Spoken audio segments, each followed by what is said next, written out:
Grab your Bible, open it, Nehemiah chapter 2. We're in the midst of a series. We're talking about what it looks like to see God move, what it means, what it costs, what's required. And I want you to read it with me. If you don't read it with me, you won't know that the man on the stage is actually talking about what God is talking about. Would you also do me the blessing, just because it's good for all of us, to give symbolically what we want to do to honor God and honor the reading of the Word by standing.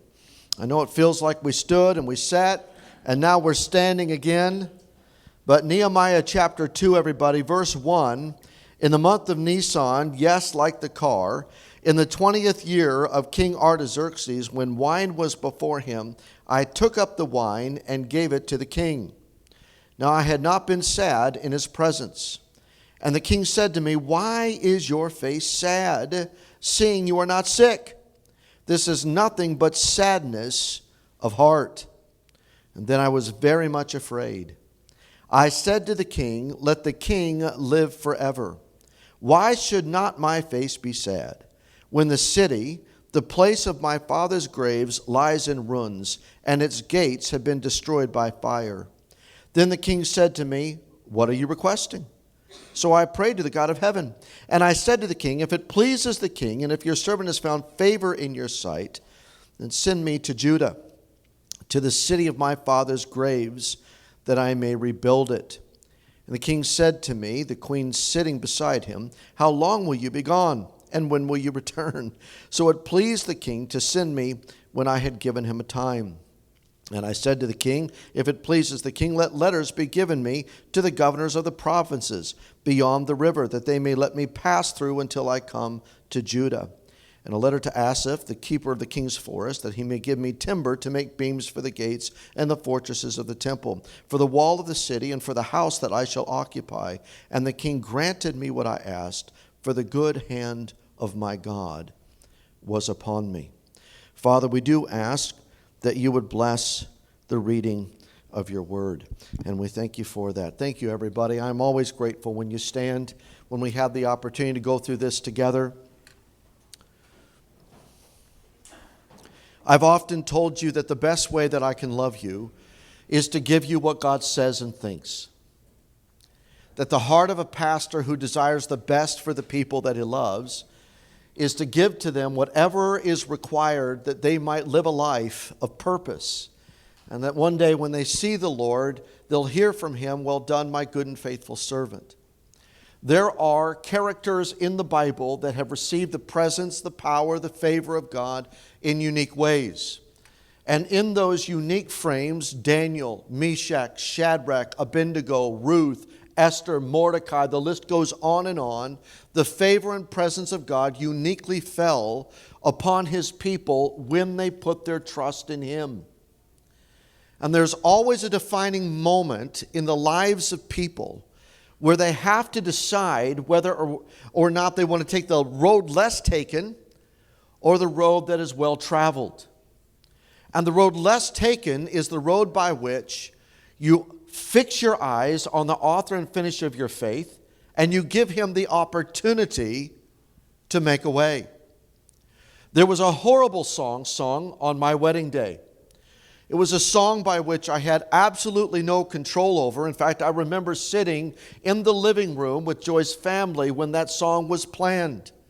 Now, if you're a male and you come in to a family and you're the new guy in the family and you ask your future father-in-law for his hand and he says to you, "Yes, but I have questions for you," and you have to wait in order for those questions to be answered, and yet you are pining for the love of your life, there comes a moment by which she says yes, you hope, and he says yes, previous to her yes, which puts you in favor with him, and then a wedding is to be planned. Now, I married Joy at the age of 22. She was 21. And there I remember sitting in a particular house outside of Cleveland, Ohio, and there on the floor we were discussing the wedding. Now, if you're a wise male, you don't intervene too often with your opinion in what that wedding should look like. That is called a very comfortable couch by which you might stay for the next decade, or the doghouse by which someone calls a shed, or a man cave that you tried to turn into a man cave because you were really appointed to the man cave. Along the way, there were songs that were going to be sung while Alistair was going to marry us.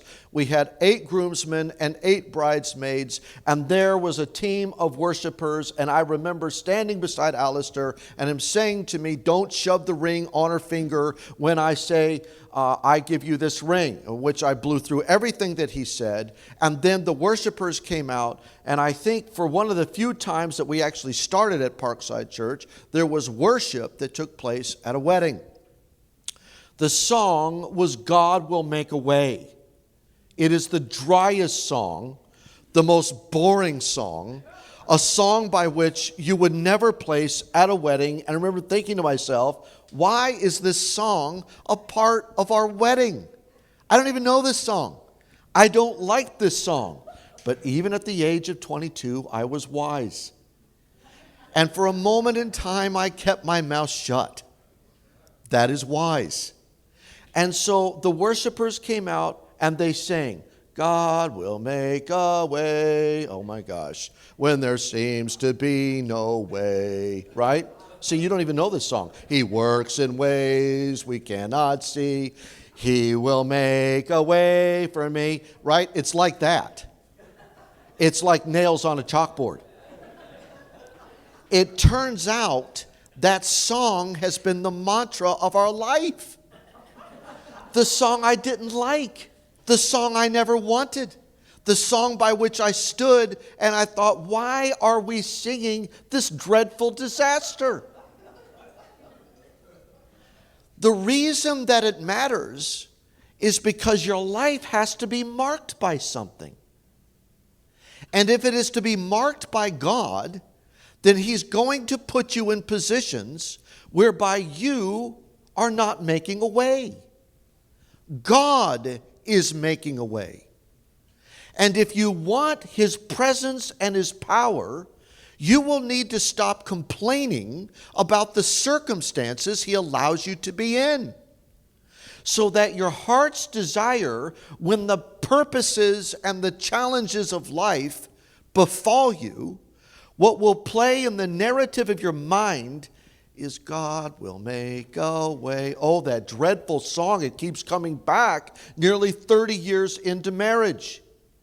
Now, Nehemiah had a problem. Nehemiah's problem was that the walls had been broken down. Now, nobody cares here about bricks and mortar. We're not after some timber by which gates and walls can be rebuilt. It was symbolic of the fact that God had a name, and God's name had been placed over His people. And being placed over His people, He had positioned His people in a particular location called Jerusalem. And there God had covenanted with His people that He was going to be their God and they were going to be His people. In the meantime, the people of God got tired of their God, and they really liked looking like everybody else around them. They drove the same cars, they talked with the same language, they wore the same clothes, they watched the same shows, they went to the same movies, they did all the things that everybody else does, but they felt pretty good about themselves because they went on the Sabbath and they had worship to their God. God eventually said, "I didn't call you to look like everybody else. I put my name upon you. And in putting my name upon you, I've separated you unto me. Love me, know me, serve me, desire the things that I desire, and in turn, I will bless your life. I will make a way when there is no other way." God's people, over centuries, would not listen, to the degree that God allowed foreign kings to come and to destroy His own heritage. So if you were to say in the room this morning, "God will never let something happen to me. After all, I am His child," God does allow things to happen in the lives of his children. Sometimes it is simply for the fact that he wants to reveal his glory, like Job. Other times it's for the sake of discipline. Discipline in the Bible is formation and correction. God desires to show something about himself, and in giving you an umbrella of his purposes, you walked out from under the covering. The Israelites had grown accustomed to the walls being broken down. They had become accustomed to living in foreign lands. They no longer had a dynamic in their family that really mattered. They grew used to living lives by which you'd wake up and hi ho, it's off to work I go and I come back, and who really cares about what's happening? That place is broken down. I've actually gotten very used to it. Nehemiah in chapter 1 will ask his brothers what's happening with Jerusalem, i.e., what's going on in the lives of God's people and his family carrying his name. And the answer was, the walls are broken down and the gates are ablaze in fire. There's nothing there any longer. Nehemiah, with a burden, begins to call out to God. Now, last Sunday, we talked about what it looks like to bear the burden of what God is putting in your life, and he rejected passivity. Not only did he reject passivity, but he was going to take up accountability. He asked the question. It wasn't simply a handshake of hello, how are you, but you don't really care and you walk on. It's a how are you, and when you hear the answer, it strikes a chord in your solar plexus and you find yourself going before the living God. How do you want to resolve this? What is it that you want to do about it? And in taking responsibility, Nehemiah will begin to pray and he will fast. And if you haven't played along with us, you don't recognize that from chapter 1 to chapter 2, it's going to be over 120 days. Now, considering it's going to take 52 days to rebuild the wall, it must have been significant to both God and Nehemiah that Nehemiah spent more time praying and fasting than he did acting. And in so doing, the burden that he felt was crushing to his soul, so that his confession before the living God was, help, do something, rebuild. God will make a way when there seems to be no way. Get the song out of my head. And Nehemiah, upon recognizing the purposes of what God wanted to do, was about to take his life in his hands. This morning's message is about what it will take if you want to see God intervene. If you desire to see God make a way when there is no other way, chapter 2 is a clinic on how God uses a man or a woman for his fame and for his renown. Now, in part, in this rather long context of what's happened in chapter 1, an introduction with what's taking place in chapter 2, I want to affix your gaze upon a historical figure by the name of Winston Churchill.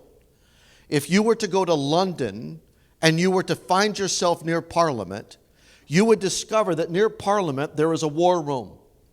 And to this day, from what happened in 1939, when they left the war room, they turned off the lights and they kept the map and they kept the tables and they kept the desks exactly like they used to be. So that you can go into that war room and you can discover for yourself what was taking place in the 6 years by which Winston Churchill and his cabinet strategized what was to take place. Otherwise, Germany would have taken over all of England, not only Europe, but the United States as well. There, 115 times during the Blitz of the German offensive, they met in a bunker just underneath some cement. The cabinet, there were many who stayed 24 hours a day. In fact, there are a few that not only spent 24 hours a day, they never left that war room for 6 years.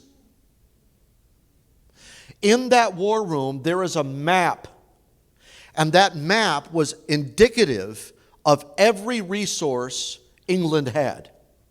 Where it was going, what the supply chain was, but not only did they have that, they had what the enemy was doing. And soon, because of the line that was actually connected to the President of the United States, their Eisenhower was also sharing with Churchill what was taking place and what was going on in the war. They had the United States, they had Germany, and they had England fully mapped out. They had all of its assets, and there they discovered that they were going to win the war or they were going to lose the war. Now, if I said Eisenhower, I want to say Roosevelt before I hear about all this. When I get off the stage and somebody says, God will make a way is rattling up in your head, and you said Eisenhower when you really meant Roosevelt. Let's get back to the text. Churchill would say this about his leadership of that season of time when Germany was about to occupy England. I felt that all of my past life had been but a preparation for the hour of this trial. Leadership is impossible to come by. Leadership may be what is most lacking in today's world. When it comes to leadership, there's a particular man by the name of Sester. He was a Methodist. He said, the church is painfully in need of a leader, but I wait to hear a voice, and no voice comes.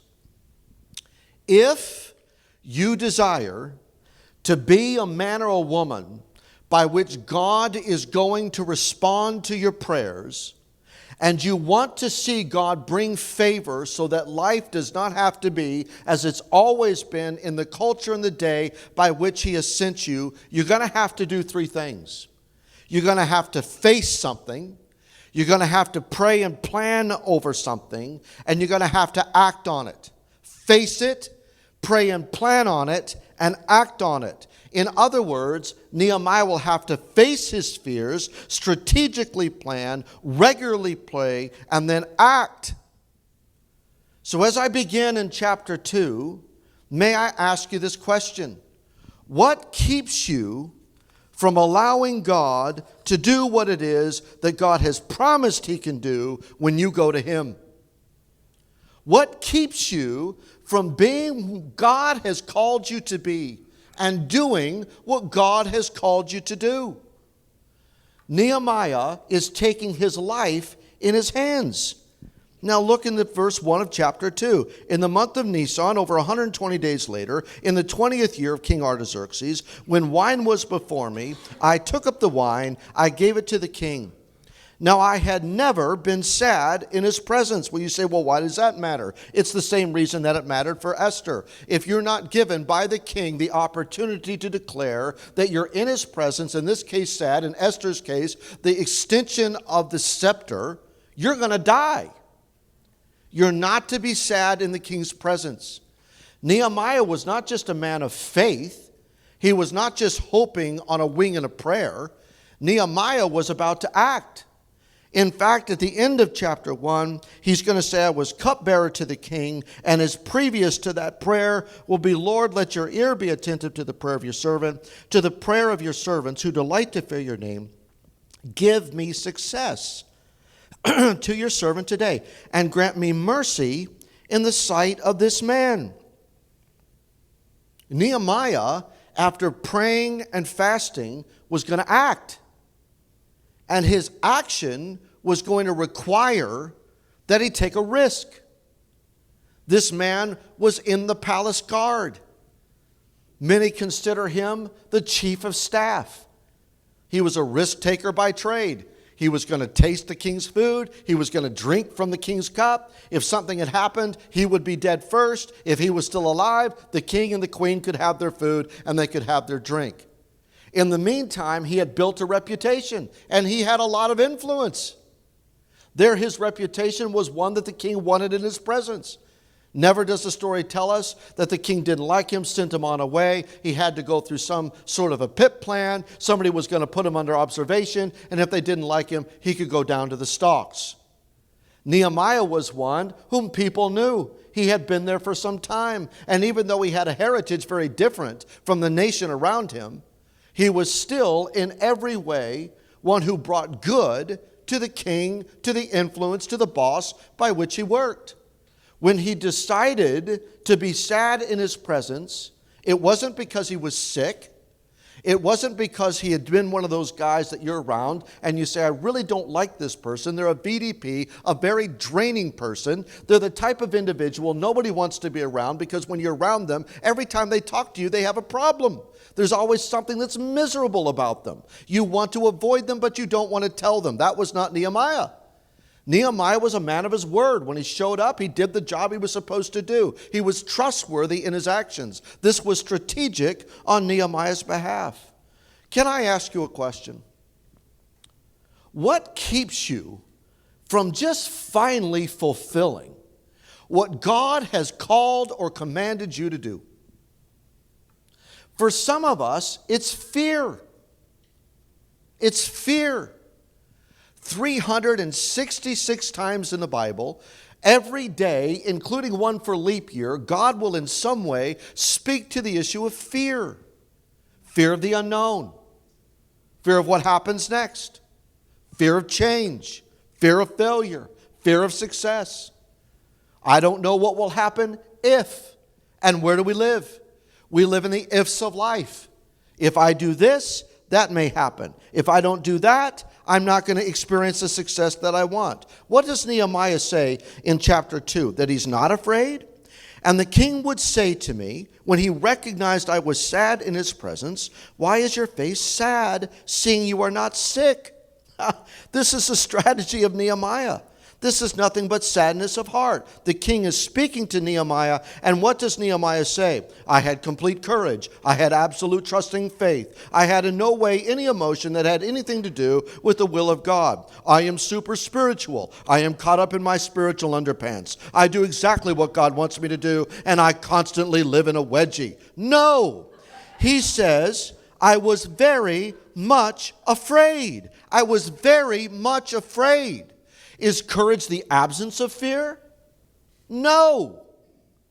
Courage is experiencing the fear, and then in the face of fear, mastering it by being obedient anyway. Nehemiah, couldn't this cost you your influence? You bet. Nehemiah, couldn't this cost you your wages? Yes, it could. Nehemiah, couldn't this cost you your very life? Thank you, Pastor Dan, for reminding me. It could. So why did you do it? Because for 4.5 months, I beseeched my God, and it got to the place where the burden was so great, I couldn't live like that anymore. Have you ever stood in front of somebody or a family or a church and said to yourself, why do you keep living with that obvious challenge that God could overcome, and you act as though it's not there? Have you ever calculated the risk of speaking into somebody's life, knowing that they may reject you when you say it, knowing that they may humiliate you, build an alliance, not want anything to do with it because truth is so dangerous, and you say to yourself, I don't really want to address this? That was everybody that was an Israelite, except for Nehemiah. Everybody got used to the dynamic of a codependent relationship. I won't say anything about your stuff if you don't say anything about my stuff. I will choose not to recognize that the walls are broken down and the gates have been burned with fire, as long as you choose to recognize that the walls are not broken down and the gates are not broken down with fire either. So as long as we go along and we shake our little hands together, we can go and have our nice dinners, we can go and have our nice lunches, and the truth doesn't have to take center stage. And God and His name are attached to His people and are attached to Jerusalem. Until one man says, well, if this is about the living God, then it seems right that the truth takes center stage. And if the truth about who God is requires that I risk, then I will have to face my fear and stand in the gap, regardless of the cost. Loved ones, all over the Bible, this is true. When Goliath came for a winner-take-all competition in 1 Samuel 13, the entire army was held at bay due to the fear of that man. His fee-fi-fo-fum, I smell the blood of an Israelite, was what kept the Israelites from action. It was David who spent his time on a hill alone with God that finally said, who's going to deal with this 9-foot 9-inch giant? Because he's mocking the name of God. It had nothing to do with the people around him. And do you remember the statement of his brother? What are you doing here, David? Are you here to embarrass and shame us? No, I brought some bread for you. Why are you speaking to me like this? Go away, David. We know what the problem is. We just don't want to address it or don't know how. And David would have to answer for what it was that he was going to do. I can't wear this armor. Get this armor off of me. I've got a sling. I've got a few stones. I'll go and take and face the one who keeps saying, I'm going to throw your body and give it to the dogs. Fear is a paralysis. Fear is what happens when you turn out the lights and before you know it, vain imaginings. It's what the Bible says you play out in your emotions that have never taken place. And you think to yourself, well, this is what's going to happen to my health. This is what's going to happen to my family. This is what's going to take place in my marriage. This is what's going to happen in my culture. And before you know it, you've talked yourself out of what God himself says I'm standing right beside you to do. Fear is the central enemy of the Christian faith. The opposite of fear is remarkable in how Paul addresses it by saying, he who fears has not been perfected in love. The addressing of fear is not to grit your teeth and say to yourself, I'm strong enough, I'm good enough, I'm right enough, and my plan is amazing, and I've got a plan B. It's going to be well. We're going to get through it. The way through fear is to say, God, you love me, and you know me, and you are perfect in all of your ways. And your spirit that you give to me is not of timidity. It is not less of a sense of fear, but of power and of love and of a sound mind. So I don't need to live in the moments of my fear. You know Nehemiah is not living in fear because he's going to act. Moses and the Israelites. Numbers chapter 16. What kept an entire generation out of the promised land? Their fear. We can't take these people. We look like grasshoppers in their eyes. These people are giants, and we look like little people. And we are going to desperately be removed off of the earth. And then what do? They complained against God. They were so fixed on not doing what God commanded, they said, let's find a way to stone Moses, Caleb, and Joshua. So God said, let me get this straight. You're going to fear the one who can take away the body instead of fearing the one who can take away the body and throw the soul into hell. So I'm going to give you what it is that you want. You can spend the rest of your life wandering around the desert. Invading armies, 2 Chronicles chapter 20. Disciples in the Garden of Gethsemane afraid. Jesus says to pray.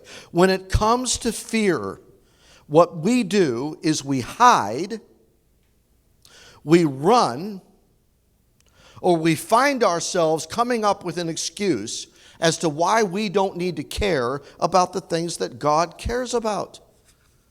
What does Nehemiah do, loved ones? This is really important for your life. He doesn't bury his head and keep putting it on a credit card.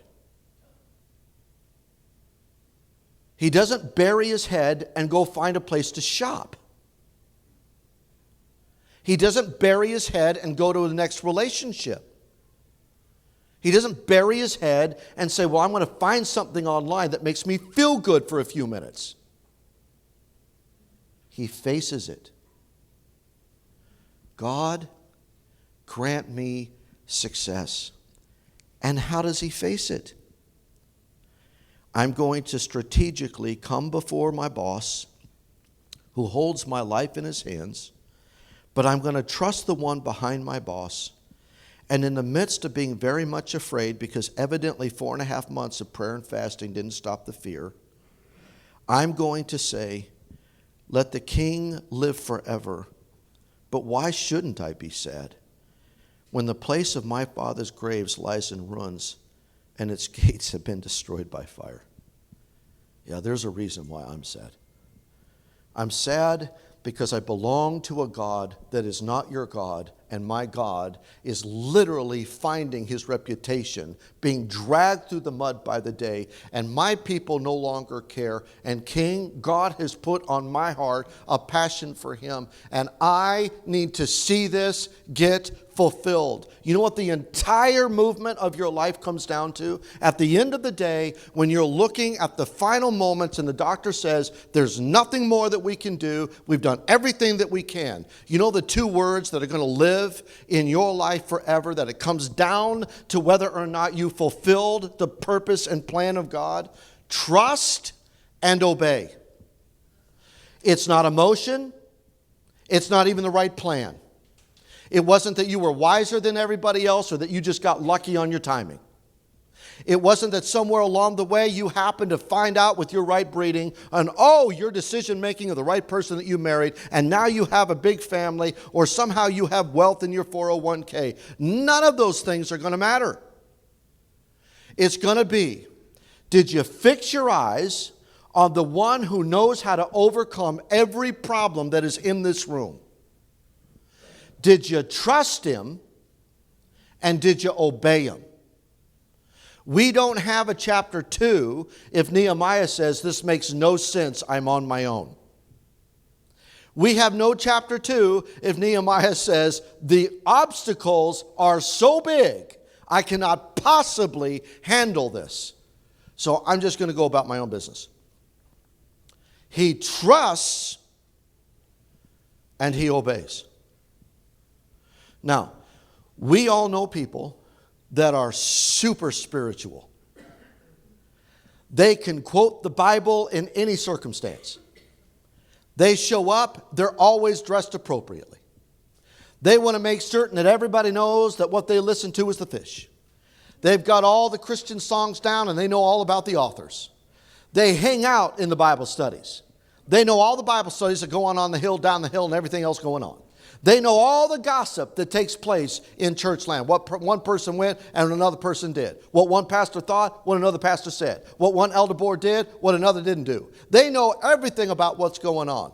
Nehemiah wasn't just about prayer, everybody. Nehemiah was about prayer and a plan.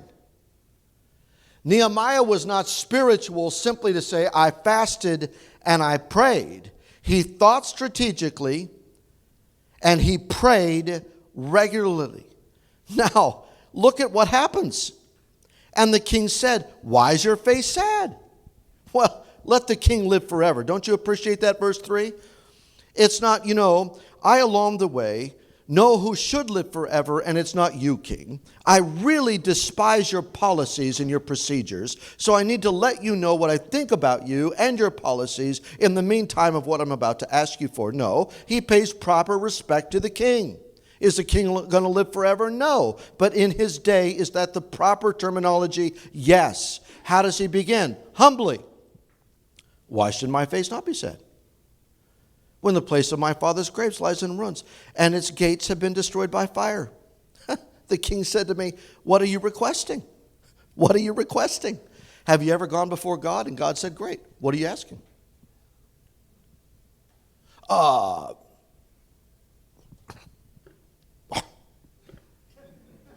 don't know. Well, haven't you spent some time thinking about it? Haven't you processed it? Could you do me the honor right now, privately, in your own conscience, of saying, here in my hands is a real, live, significant problem. Maybe it's a problem a doctor said he can't help you with. Maybe it's a problem you've been living with that nobody else knows. It's a secret. Maybe it's something that you absolutely cannot possibly in 10 lifetimes overcome. Now you have that problem in your hands. You've now done 120 days of your fasting and prayer. You've now strategically overcome your fear, and you're coming to the one who is exceedingly able, abundantly, to do all that you ask or imagine. And God says to you, what is it that you want? You know you're no longer living in fear when you have an answer. Have you looked at the impossibility of what Nehemiah is about to ask?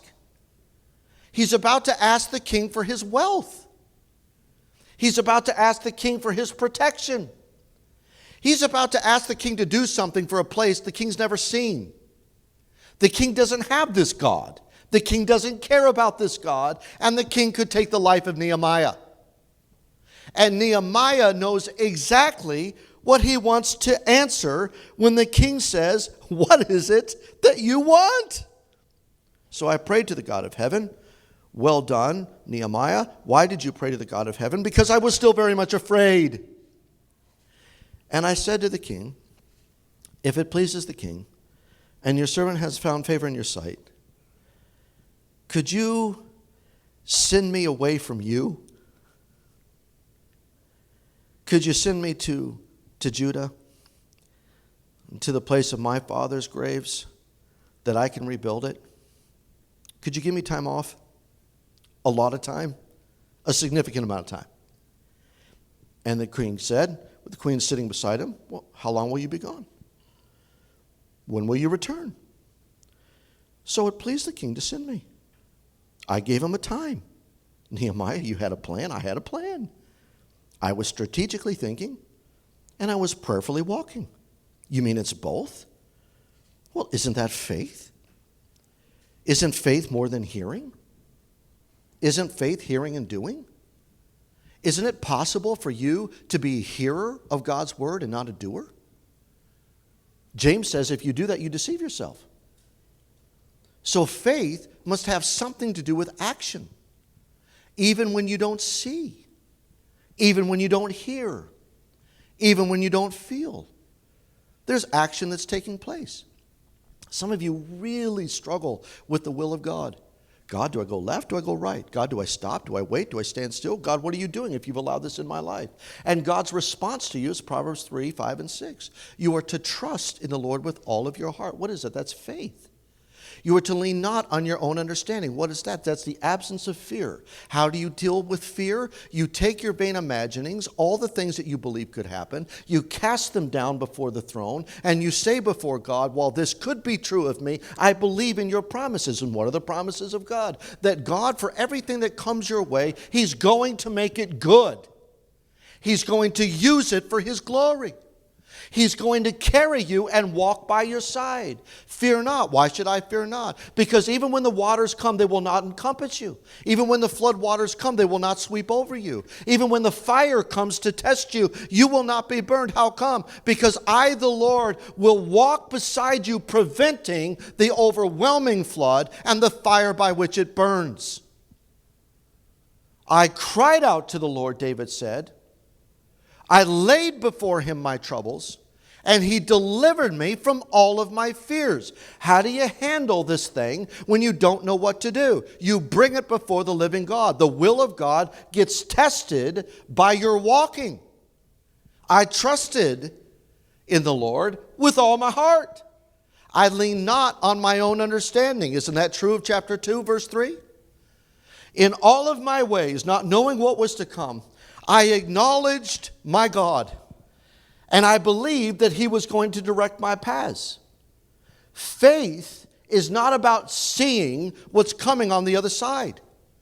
Faith is about the courage necessary to put your trust in the character of God. When you are anxious, when you are overwhelmed in fear, when you cannot sleep, when your mind is preoccupied with all that might happen, you are declaring to God, your character is not trustworthy to me. I will trust what I see. I will not trust what is true. What is true is you and your promises, but I am going to authenticate truth by what I can do, what what I think and how I will walk. And God says, in faith, you need to declare who the liar is. Is it your feelings or is it your faith? Nehemiah was still afraid. He went anyway. And when he went, he wasn't simply praying. He had a plan. What do you think happened to Joseph when he was in the dungeon and the king said, "What are we supposed to do?" Pharaoh said. And all of a sudden, Joseph started to spill out, "This is how we're going to handle the famine." And what did the Pharaoh say? He said, "Well, look, if the Spirit of God is on this guy like this, then we ought to have him administrate all of the land. There will be nobody else that is greater other than me to the throne." God doesn't say, go and do what you're going to do, but have no capability of thinking how you're going to do it. He had a plan. Send me to the city. This is the amount of time I need off. And if it pleases the king, please let letters be given me, verse 7, to the governors of the provinces beyond the river, that they may let me pass through until I come to Judah. And by the way, king, I need a letter to the person who cuts down the king's forest, because I need timber. And I don't just need timber to make beams for the gates and the fortresses of the temple. I need timber for my own house. Now that's bold. And I believe that came because the man's praying and fasting. He gets courage and boldness to actually ask for what he needs for his house. I need timber that you give me the ability to get in the letter that you write for the house that I shall occupy. And what happens? The king granted me what I asked. The will of God is a mystery. And the will of God is discovered when the people of God trust their God and they act. Loved ones, the clinic that's taking place here is that Nehemiah has faced his fears, he has prayed, and he has planned. And now he's about to act. He's going to act.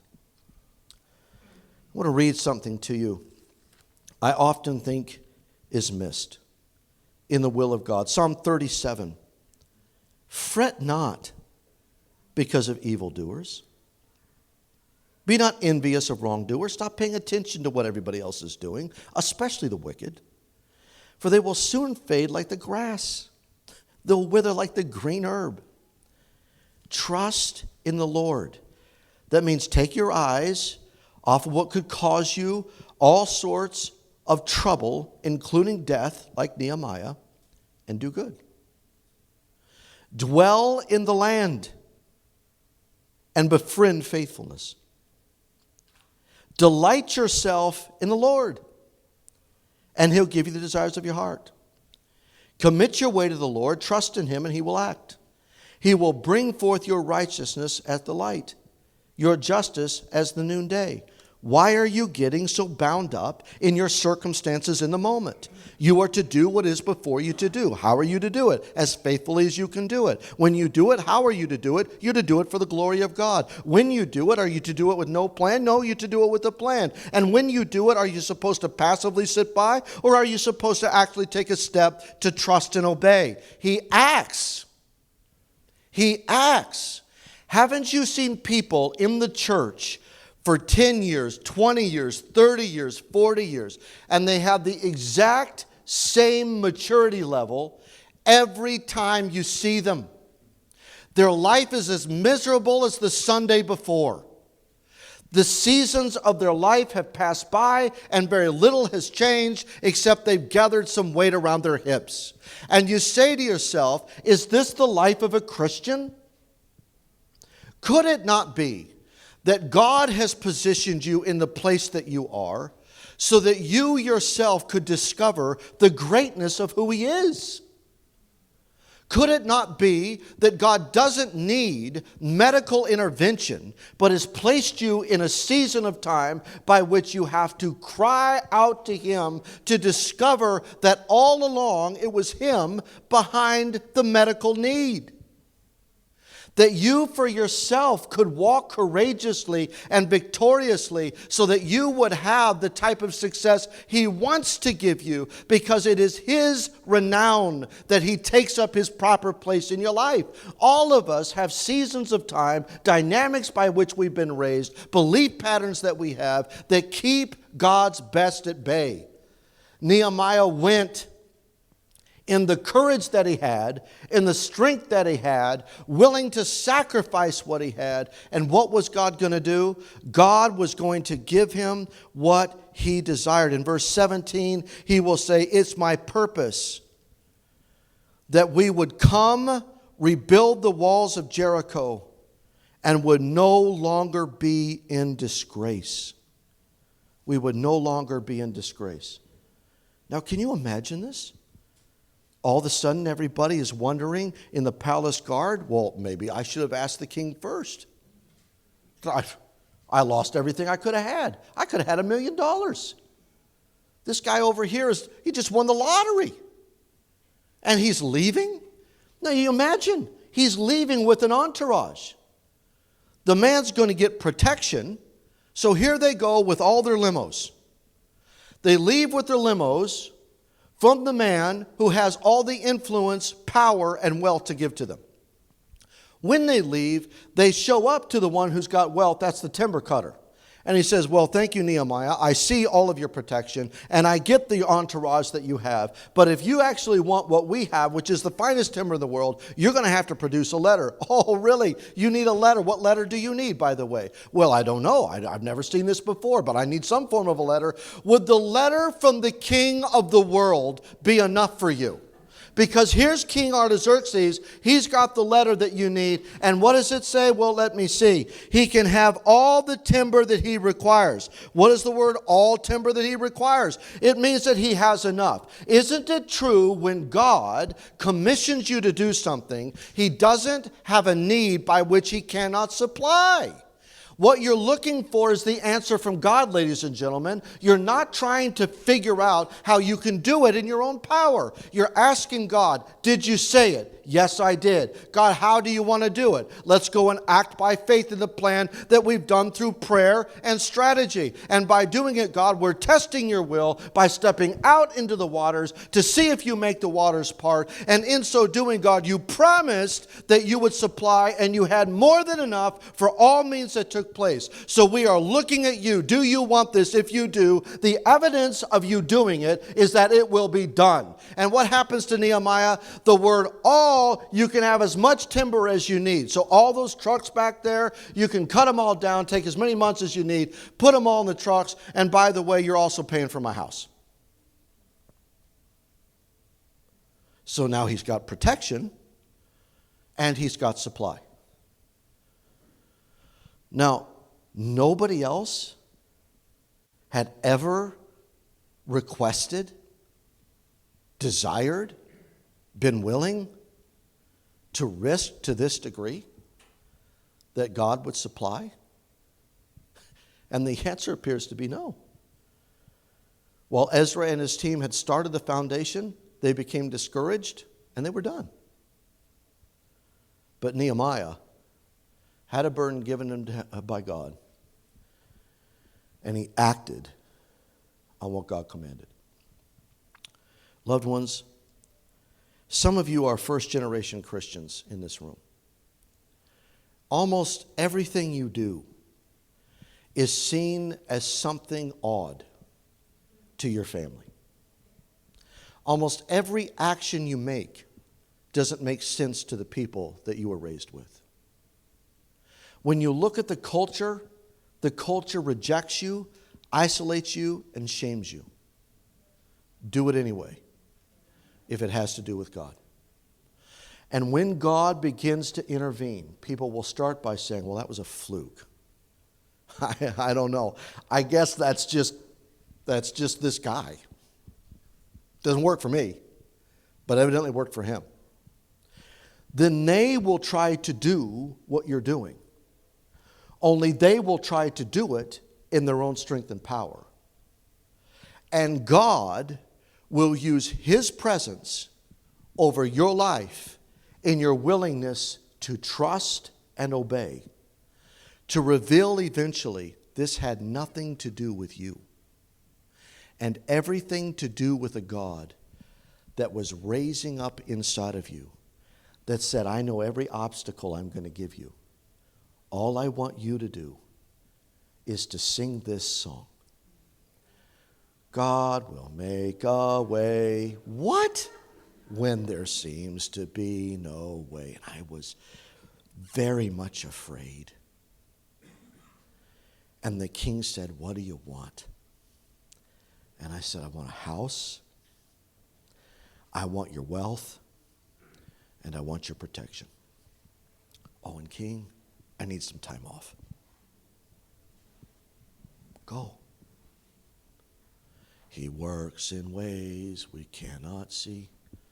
He will make a way for me. Who is that coming out of the limo? It's Nehemiah. What? It's the cupbearer? He will be my guide. Oh my gosh, draw me closely to his side. With love and strength for each new day, he will make a way. He will make a way. I hate that song. And that song has been true for 30 years of my marriage. God is faithful to his promises, but you will always have to confront your fear. Is God right, or are your emotions right? And when you pick who the liar is, and you pray, and you purpose yourself to act,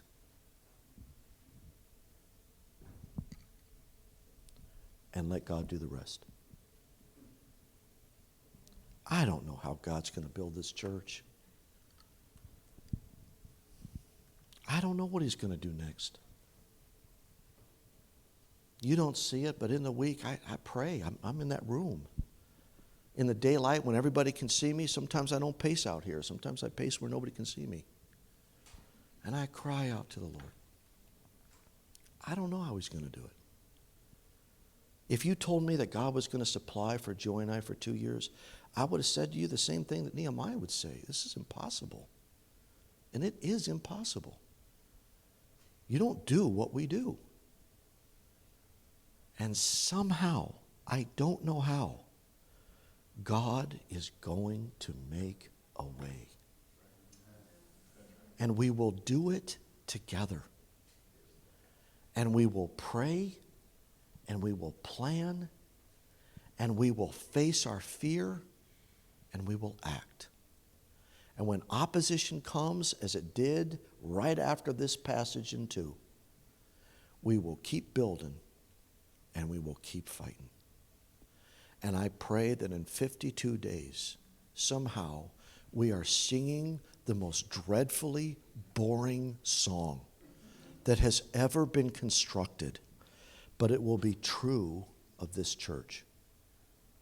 When there was no way, and we had no answer, when we took our life in our hands, God, for his fame and his renown, made a way.